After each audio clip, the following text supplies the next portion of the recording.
Mean से ही अगर deviation निकालेंगे तो नेट डेविएशन 0 आएगा मेरे दोस्तों। ये बहुत इंपॉर्टेंट कंसेप्ट है। तो अभी तक मैंने आपको समझाया मीन क्या होता है। मीन मतलब एवरेज वैल्यू जो हम जानकारी देते हैं किसी को, ठीक है भाई। कैसे निकालते हैं? Total number of sum of observation upon total number of observation. दूसरा डेविएशन मेथड सिखाया और मैंने आपको बताया कि किसी भी ग्रुप डाटा को अगर आप मीन से कंपेयर करेंगे तो नेट डेविएशन 0 आएगा। अब जैसे मैं आपसे यहाँ पर बहुत बेसिक से सवाल में आपसे विचलन कहते हैं, तो ये संख्या आपको दी है, ये सेट आपको दिया है, बोला इस सेट का जो है मीन वैल्यू से जो डेविएशन है उसका एल्जेब्रिक सम क्या होगा? तो आप कहोगे सर बी ऑप्शन 0 होगा। इस डाटा का जो भी मीन आएगा अगर हम वहां से मीन से इनका डेविएशन निकालेंगे फिर जो है उसका एल्जेब्रिक सम करेंगे तो क्या आएगा? 0 आएगा मेरे प्यारे भाई। एल्जेब्रिक सम का मतलब माइनस है तो माइनस है, प्लस है तो प्लस है, और हम सबको ऐड करेंगे तो नेट डेविएशन 0 हो जाएगा। अब जैसे सवाल देखो, the algebraic sum of deviation of set of n values from there mean. आपके पास n मान है, n मान के एक समुच्चय का उनके माध्य से उनके मीन से विचलन का बीजगणितीय योग क्या होगा? विचलन जब आप निकालेंगे माध्य से संख्याओं का तो फिर आप उनका सम करेंगे तो नेट क्या आएगा? 0 आएगा। नेट डेविएशन 0 आएगा, तो ए ऑप्शन। तो सिंपल सवाल है मेरे प्यारे भाई, फॉर्मूले पे पूछे गए हैं, आप बोलोगे हाँ जी सर बिल्कुल सही, कोई प्रॉब्लम नहीं है। ठीक है दोस्त, आगे एक बात कि जैसे हमको ये बात पता है कि ये संख्याएं हैं, इनका मीन है 63। अब आपसे ये पूछा है कि मैंने हर संख्या को बटे 3 कर दिया, हर संख्या को 3 से डिवाइड कर दिया। आप बताओ, 3 से डिवाइड कर दिया हर संख्या को 3 से।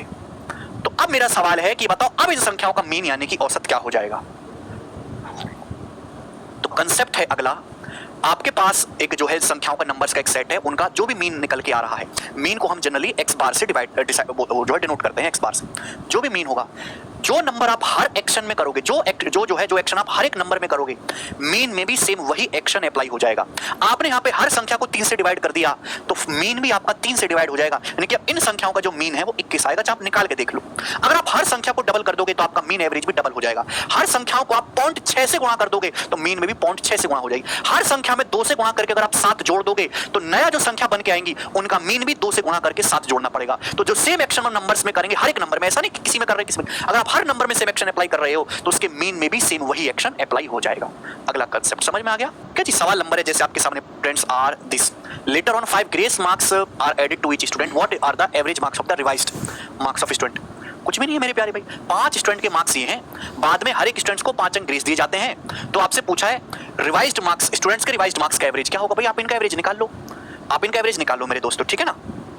21 + 19 40 + 32 72, और ये हो जाएगा आपका 26 और 27 53, 72 और 53 आ जाएगा जी आपका 125, ठीक है ना। तो 125 बटे 5, 125 इन सभी का समय 5 संख्याएं बटे 5 यानी कि 25। तो इन संख्याओं का जो एवरेज है वो 25 है। अब आपने हर स्टूडेंट्स को 5 मार्क्स ग्रेस दे दिए, हर स्टूडेंट्स के 5 मार्क्स बढ़ा दिए, तो भाई जो नए उनके मार्क्स होंगे, नए मार्क्स का एवरेज क्या हो जाएगा? वो भी 5 बढ़ जाएगा। 25 में 5 बढ़ जाएगा, 30 इस सवाल का आंसर है। इस सवाल में कुछ भी नहीं था, कर पाए? देख क्या होगा भाई, ये एक सीरीज है मेरे प्यारे भाई, इसका जो अर्थमेटिक मीन या फिर एवरेज या मीन एक ही बात है, इसका मीन के 1 है। तो बताओ इसका मीन क्या होगा? आपने हर एक नंबर को k से डिवाइड कर दिया, देखो x1 बटा k, x2 बटा k, x3 बटा k, तो एवरेज भी जो मीन है वो भी आपका k से भाग हो जाएगा। तो इन संख्याओं का जो मीन होगा वो होगा 1 बटा k। तो पहला ऑप्शन इस सवाल का आंसर बनेगा। घबराने वाली बात बिल्कुल भी नहीं है, अगला बनाएंगे, ये बताओ जल्दी से, ठीक है भाई, ओके। अब मेरे प्यारे भाई देखो ये सवाल है आपके सामने, ठीक है ना। उससे पहले मैं आपको कुछ कंसेप्ट बताऊंगा, फिर उसके बाद जो है हम सवालों को करेंगे। दोस्तों 63 से क्या पूछा था? Mean deviation. कंसेप्ट कुछ समझ गए तो फॉर्मूला आपको अपने आप याद होगा। बच्चे फॉर्मूले से पास प्यारे स्टूडेंट्स, यहाँ पर 5 संख्याएं दी हुई हैं और आपसे पूछे इनका मीन डेविएशन औसत विचलन क्या होगा। तो आप सबसे पहले इन संख्याओं का मीन निकालो, मीन, और मीन को हम डिनोट करते हैं किससे? एक्स बार से।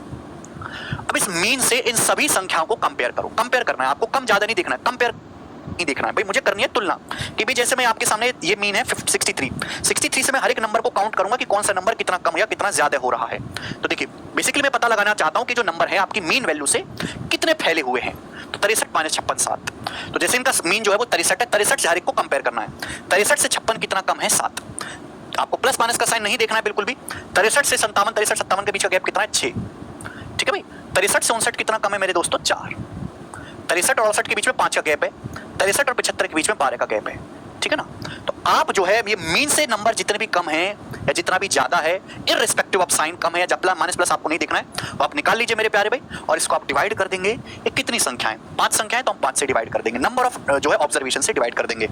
तो 12 5 17 4 21 6 27 और 27 और 7 34। तो 34 बटे 5 आ जाएगा यानी कि 6.8। तो मीन डेविएशन जो आ गया मेरे प्यारे भाई एक तरीके से 6.8 आ गया।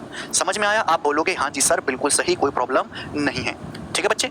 अब ठीक है ना हमने 5 4 9 6 15 12 27 और 7 34 34/5 6.8 इसको हम बोलते हैं मीन डेविएशन। मीन डेविएशन मतलब हमें बता सकते हैं कि जो हमारा इसमें डाटा सेट में जो नंबर्स हैं वो मीन वैल्यू से लगभग 6.8 हर नंबर कम या ज्यादा हम मान सकते हैं, कुछ कम होंगी कुछ ज्यादा होंगी। ठीक है बच्चे, अब ये कंसेप्ट मैंने आपको सिखाया। अब जैसे इस पर इसका जो है formula deviation from the mean value of the given data set, मेरे प्यारे भाई जो भी आपके पास डाटा सेट दिया हुआ है उसकी जो मीन वैल्यू है, मीन वैल्यू से जो आपका डेविएशन है उस डेविएशन का एवरेज ही आपका मीन डेविएशन कहलाता है, औसत विचलन। औसत विचलन कैसे निकालना उसके स्टेप लिखे हुए हैं। सबसे पहले आप डाटा का मीन वैल्यू निकालिए, मीन वैल्यू, ठीक। उसके बाद मीन वैल्यू से मेरे दोस्तों हर एक डाटा वैल्यू को आपको सब्ट्रैक्ट करना है, डिफरेंस लेना है। मीन वैल्यू से आपको हर एक नंबर का डिफरेंस लेना है, डिफरेंस मतलब आपको साइन को इग्नोर करना है मेरे प्यारे भाई, ठीक है ना। फिर उसके बाद जो भी जो आपकी मीन वैल्यूज आई है मेरे दोस्तों आपको उनका क्या लेना है, Now find the mean of those value obtained in step 2। अब जो भी मीन आपके आई है मीन डेविएशन से मीन से कंपेयर करने पर जो भी आपका डेविएशन आया है आपको उसका एवरेज लेना है। n संख्या है तो n से डिवाइड कर देना है। तो जैसे आपके पास कुछ संख्या है x1, आपके पास कुछ संख्या भाई सभी को जोड़ो x1 + x2 + xn तक और फिर n से भाग दे दो, ये हो गया मीन का तरीका। अब मीन डेविएशन कैसे निकलेगा मेरे प्यारे मीन डेविएशन, ये जो मीन आपका आया है x बार, इस x बार से हर एक नंबर को कंपेयर करना है, x बार में से हर एक को घटाना है। घटाएंगे पहले पहली संख्या को, फिर दूसरी को, फिर तीसरी को, फिर चौथी को, साइन आपको इग्नोर करना है। इसलिए यहां पर मोड लगा हुआ है, मोड मतलब पॉजिटिव, ठीक है भाई। ये n संख्या है मेरे प्यारे भी, तो इसलिए यहां पे सिग्मा, सिग्मा का मतलब होता है, सिग्मा ग्रीक लेटर है जिसका मतलब होता है समय योग। तो x1 से लेके xn तक n टर्म तक करना है तो ये सिग्मा 1 से लेके n तक लिखा हुआ है। ये xi बार यानी कि यहाँ पे i का जो मान है वो x1 से लेके xn तक लेना है। तो मीन डेविएशन से जो आपका मीन है, मीन से मेरे दोस्तों हर एक नंबर को कंपेयर करके आपको डिफरेंस लेना है, जो भी सम आएगा उसको n से डिवाइड करना है। तो ये फॉर्मूला आ गया सिग्मा i, सिग्मा जो यहाँ पे i की जो वैल्यू है 1 से n तक लेनी है, mode of xi - x bar upon n, xi - x bar upon n। समझ में आ गया, आप बोलोगे हाँ जी सर बिल्कुल सही, कोई प्रॉब्लम नहीं। ध्यान सुनिएगा, अब मीन डेविएशन सभी ने निकालना सीख लिया। अब इसके आगे आपको सीखना है मेरे दोस्तों वेरिएंस। वेरिएंस, वेरिएंस, ठीक है भाई, कि वेरिएंस कैसे निकालते हैं। ध्यान से सुनिएगा मेरे दोस्तों, बहुत ही ज्यादा मजा आएगा। आपके सामने कितनी संख्याएं दी हैं, 5 संख्याएं दी हैं। इन पांचों संख्याओं का आप निकालो मीन, ये पांचों संख्याओं का मेरे दोस्तों हो जाएगा आपका मीन, ठीक है भाई।